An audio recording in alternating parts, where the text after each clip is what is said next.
is Business and Economy Network. Wherever you are, brace yourself up. This is Business and Economy Network. My name remains Peter Nwoche. Those of you watching us in Abuja, Port Harcourt, Ilori, Kano, Kaduna, Sokoto, those of you in Plateau State, those of you outside the shores of Nigeria, those of you watching us in South Africa, Ghana, anywhere you are across the globe, I want to say thank you so very much for allowing us into your homes and offices. Well, let us pause a little while. In the recent past, the federal government, under the able leadership of President Ebele Jonathan, launched the industrialization policy. With that, it gave birth to the automotive policy in Nigeria. For us, made in Nigerian products, made in Nigerian cars, and made in Nigerian fabrication. With us on the program today to lend their voice on this very unique topic for discussion is the Director General of National Automotive Council in the person of Engineer Aminu Jalad. And for Spotlight, we have the Managing Director of Afro-Asia Automobile and Plastic Limited in the person of Mr. Alex Ojukwu. And for Company Focus today, we have the Managing Director, Chief Executive Officer of O Integrated Services, a company doing very well in the steel fabrication far away in Port Harcourt, Nigeria. It's going to be an interesting watch, ladies and gentlemen, boys and girls. Relax yourself and brace yourself up, and you're going to enjoy this program. I'll be back after this time out.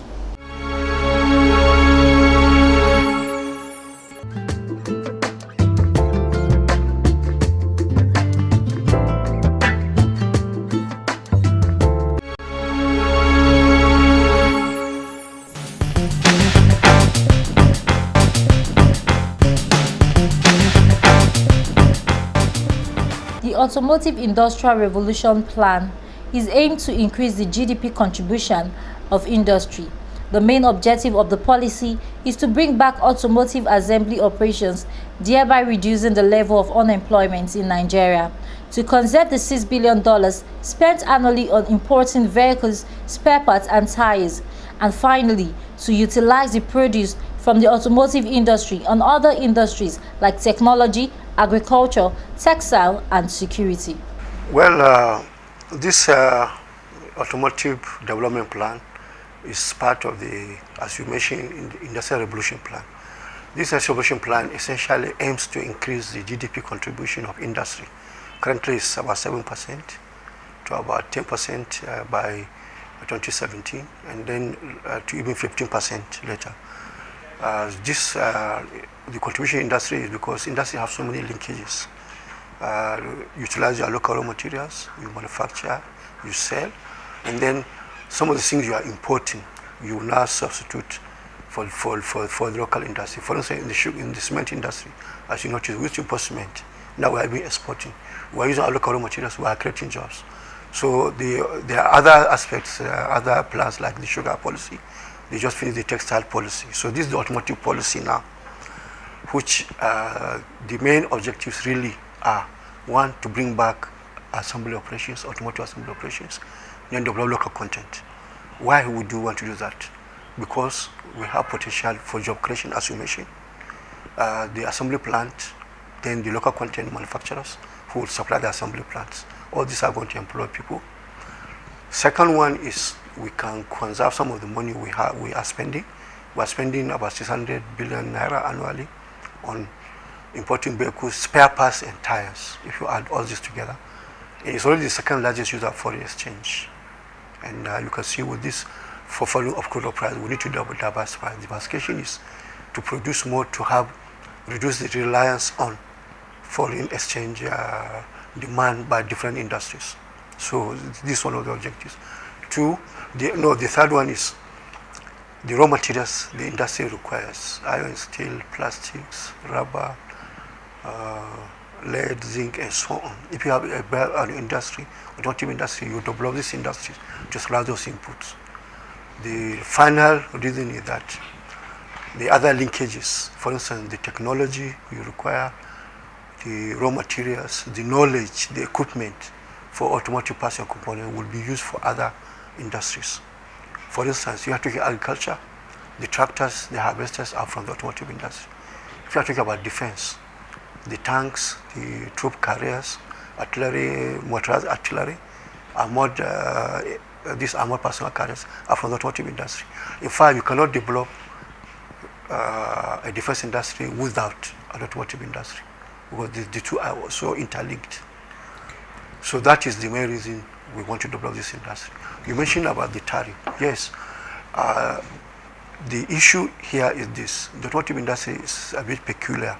One is very highly capital intensive. If you want to set up an assembly plant doing 20,000 units per annum, you need to spend about, okay, in general, if you are setting up an assembly plant, you spend about $50 million to $1 billion. It depends on the scope. You can start from 10,000 units per annum to 100,000 units per annum, 150,000 units per annum. It depends on the degree of automation. If you have robotic welding, robotic painting, that will set to about $1 billion to set up just the assembly operation.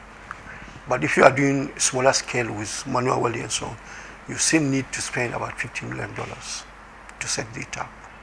That's the minimum. So it's highly capital intensive. And unfortunately, the automotive industry, the return on investment is very low. Globally, it's about 3 to 5%. Those with 7% is exceptional. But most of the industries, after spending hundreds of billions of dollars, they end up with a return on investment of about 3 to 5%. So government encourage it because of the impacts on the economy. It is the main reason. That's why also it gets into trouble. Like in 2008, different governments in the West that normally don't help industry came to the rescue to make sure it doesn't die. So that is one of the reasons. And unfortunately, because of these reasons, all countries that develop the industry, except the pioneers, have to have an automotive policy. France, Germany, UK, and the USA. The rest, all of them, whether it's Japan, China, India, South Africa, Brazil, Mexico, have to have an automotive policy. This policy's main idea is a long-term policy which will be subject to review. For instance, South Africa started their policy in the 1920s. Brazil started their own in 1959. India started their own in the late 50s. So they still have the policy because after periodically you review, see where you are, you have another target, then you now have a different policy. So it's a very long-term policy. One of them is to ensure there is market. Because the former industry, we had to have automotive industry. They closed when the market collapsed. In 1985, when we had these economic problems, the naira was massively devalued. People could no longer buy vehicles. We started to buy used vehicles. So they say have no market. So they told me that doesn't have market, it cannot survive, it will close. So you want to encourage them with the market. That's why periodically, initially, you raise the tariffs. For instance, in South Africa, the tariffs were 110%. In India, when they started, it was 300%. Right now, the Indian tariff for fully built is 91%, as I'm talking to you now, to ensure that there's market for the product. But what they do is they ensure that the products made locally are affordable. So that is why we have incentives to make the products affordable. One is that the assembly plants will bring their equipment at zero duty, the equipment. Then the CKD and SKD, they'll bring it at 0, 5, or 10%, depending on the degree of pre-assembly. Then two, initially, when they bring some CKD or SKD, they'll be allowed to import some fully built units at concessionary duty, so that this price will not happen. Then finally, we are also setting up low interest financing scheme. The current financing scheme is about 21 to 26%. So we are working with the South African bank that is an expert in consumer financing of vehicles in South Africa. We are working with them. We'll soon launch the scheme here that will be affordable. By affordable, it will still be double digit, but maybe more around 12-13%. That is affordable, people can buy. Then lastly, we encourage the assembly plants to also do low-cost vehicles. It doesn't just launch one. You are there, you saw it, so that people can now afford that is competitive with the used vehicles. The establishing of an automotive assembly plant is capital consuming, taking up about $50 billion to set up a medium-scale assembly plant, considering the fact that the return of the investment is globally low, within the range of 3 to 5%. It is imperative that the government adopts, encourage and nurture the automotive industry to ensure that standards and quality is maintained. First of all, I would dispute his pronouncement. I would dispute that. At Bonn, we are doing Hyundai. It's the latest Hyundai you find anywhere in the world. We are doing Nissan. It's the latest Nissan you find anywhere in the world. In Kaduna, they are doing Peugeot. It's the 3508, the 301, the 308. These are the current models anywhere in the world. You have been to Unison, you have seen the vehicles here. That's so I dispute. This policy is to attract manufacturers, OEMs, to come in. We are hoping this year Renault, Kia and Honda will start, and Volkswagen, they will come to start. So these are standard. And one thing we should realize is that when Nissan has Nissan as a badge, they make sure the quality is the same as any Nissan everywhere. Because if there's a fault, people will not say Bonn or Nigeria makes a bad Nissan. They will say Nissan is not good. So they are jealous of their name. Once they put their name, Nissan, Hyundai or Peugeot, allow their logo to be on the car assembled in Nigeria, it means they must make sure it meets their standards. So that is what I will assure the people. When they see that name, that logo, they assure them. In fact, that is why before Bonn started, the Sun came for about 2 months, 3 months, they were training Nigerian staff, in particular on the quality control, to ensure they have good quality. Two, the standards are by the Standard Organization of Nigeria. They are in charge of the standards, but we are working with them to ensure standards. For instance, in the vehicle, we have over 200 in a car, 200,000, about 2,000 parts and components. But usually the standards are for the safety items that when they fail, they affect your life, like the windscreen, the tires, the brakes, and so on. So that one, together with Standard Organization, we have adopted over 100 of this United Nations Economic Commission for Europe automotive standards, UNECE automotive standards. The standards are about 4 worldwide standards. There are the USA standards, there are the European standards, there are the Japanese standard, and I think the Chinese standard. But they are all comparable. So we are basing our own standard on the European one. So they have about 120 safety standards. We have already adopted about 100 of them. We made them local standards, and we are working on the rest. We'll soon develop the other standards. That is one. Two, we are setting up a automotive test center where these things will be tested. We have finished the civil work is 95% complete. We'll soon award the contract for the equipment so that we could be tested. But meanwhile, the Standard Organization of Nigeria requires all of them to obtain certification from the country of origin, because there is a program whereby standard bodies recognize each other's certificate. So if your certificate is coming from China, the Chinese standard body must give it a certificate of conformity to standards before it's allowed to come here.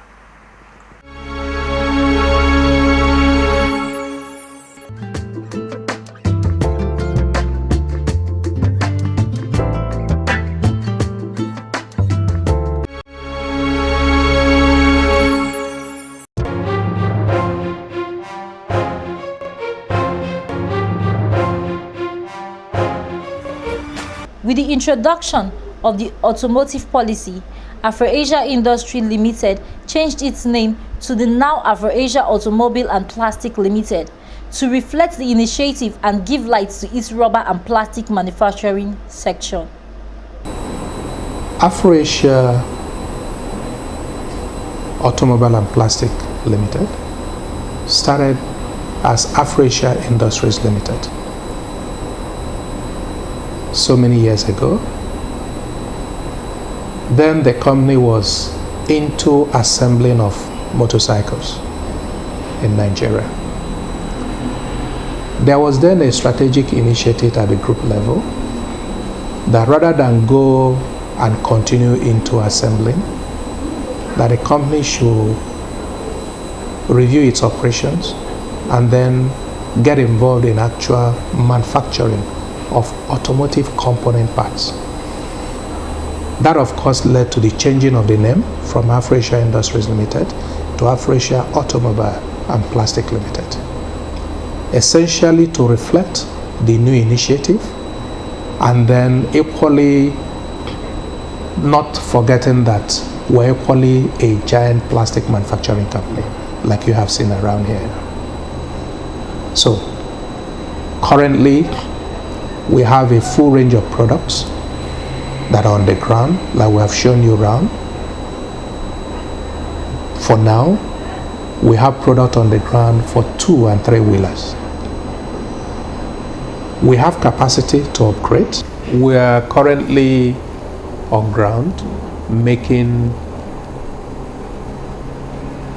automotive spare parts for 2 wheelers and 3 wheelers that are plastic based and then glass based, because we make rear light covers, trafficator covers, and rubber based spare parts. Okay, and like I've explained to you, and as you have seen at our injection making section, that we already have on ground equipment that, given the necessary incentive from the government, all we're required to do is just to bring in the requisite molds, and we could go into much bigger components like bumpers of different kinds of cars, covers for the rear lights, covers for mirrors, and a whole lot. Dashboard. There's so much we can do.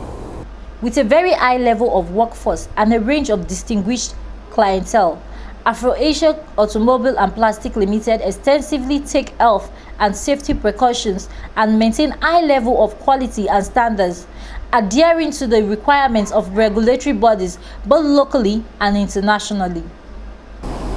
Our clients are basically Nigerians, both individuals, traders, corporate names, scattered for now mostly in the southeast, south, and north central to some extent.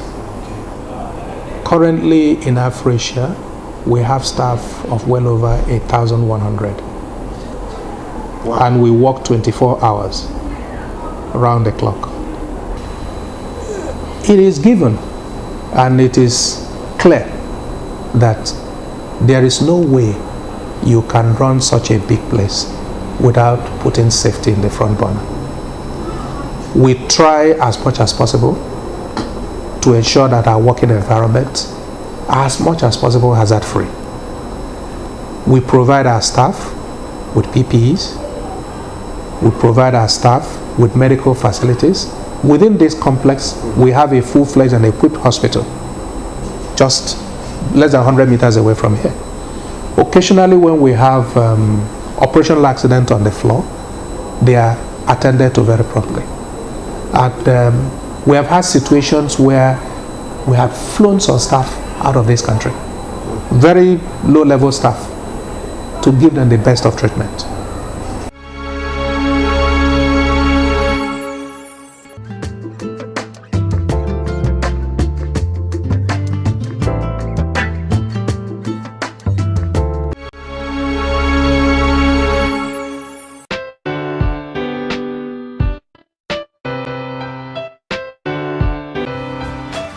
In 2007, Owo Integrated Service started as a corrosion control company for providing solutions in steel and fabrications for oil and gas industry. Okay, so far, Owo Integrated Services Limited started since 2007 as a corrosion control company where we do blasting and painting, and I work with some other company before now as a corrosion inspector, and from there we decided to come up with a company that will handle corrosion control, that's blasting and painting in the oil and gas sector. So from there we started doing fabrications, where we fabricate rig basket and rigging tools. So far we've been doing very well. We have a lot of clients, people that are patronizing us, and we have the best of fitters and welders for operations. And by the grace of God, we are doing where we have all the basics and most needed equipment for our operations. which we use for operations. Then we as well lease them out to other people that are in need of this equipment. For Owo Integrated Services, their unique selling point is integrity and transparent work ethics in respect to their diverse clientele ranging from the construction, agriculture, oil and gas industry. One of the unique value you can think of us is integrity. We are very straightforward what we do, and we have respect for ourselves and our personnel. So when we are doing any job for our clients, we work on delivering excellent. We exceed client expectations. So we suggest to client the best way to do their jobs and work together in line with the scope of the job. So that's one of the things that make us different from every other competitors, because we deliver excellence in every of our operations. Okay, like poultry, we do fabricate cases for poultry, like crates for poultry. We also fabricate, apart from oil and gas, we have poultry, we have even people that are construction, civil constructions. We do phone work for them, metal phone works. At the moment, we have not done a government direct contract before, but the only area we are having government support, maybe if you are talking about like support, but if you are talking about patronage, we are yet to have a direct contract with government. But most of our clients at the moment are all private sector and multinationals. Majority of the raw materials are imported, but according to Mr. Edeb Okon, he is optimistic that Nigerians are beginning to produce their own steel. He encouraged the government to aid in making the materials more accessible. You know, one thing about steel is, when you talk about steel, it depends on the grade and it depends on the client's requirement. So when we talk about comparing the two materials, I think Nigerians say they need to do a lot to sell the product to Nigerian people, in terms of what I mean, to Nigerian economy, so it can be used. Because presently, most of our fabrication, most of our operations, we have specification from our clients. This is what we want. We need so great of materials, and that doesn't mean that these great of materials are of high value to Nigerian steel. I want to believe Nigerian materials or Nigerian steels are good, though we are yet to use it. But like I said before, I have other friends that are using Nigerian steel and there have never been any issue. So what we need to do is to do more of we have to make it more accessible, because at the moment, if you are going to the general market, I'm not sure you'll be able to find Nigerian steel in the market. So we need to make it more accessible so people can see it and do more publications, or people can be able, and probably the grade we have and the grade available, so that the industry can be able to see how they can use for the operations.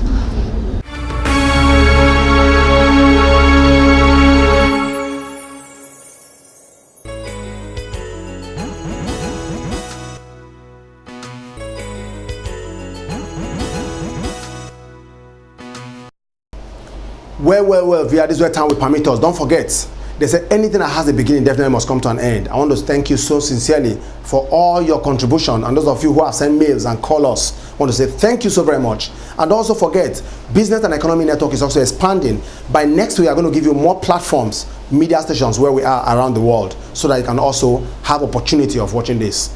And you can also watch our past edition by going to YouTube channels and just Google Business and Economy Network to watch any of our past edition. I want to say thank you so very much for allowing us into your homes. Tomorrow, they say, is another day. Always remember this: as the election draw closer, please, it behoves on you to be careful. Watch your movement, watch what you say, do what is expected of you, and pray for our leaders. Ladies and gentlemen, I'll be with you again same time next week. Think of what you can do for Nigeria and not what Nigeria can do for you. God bless you.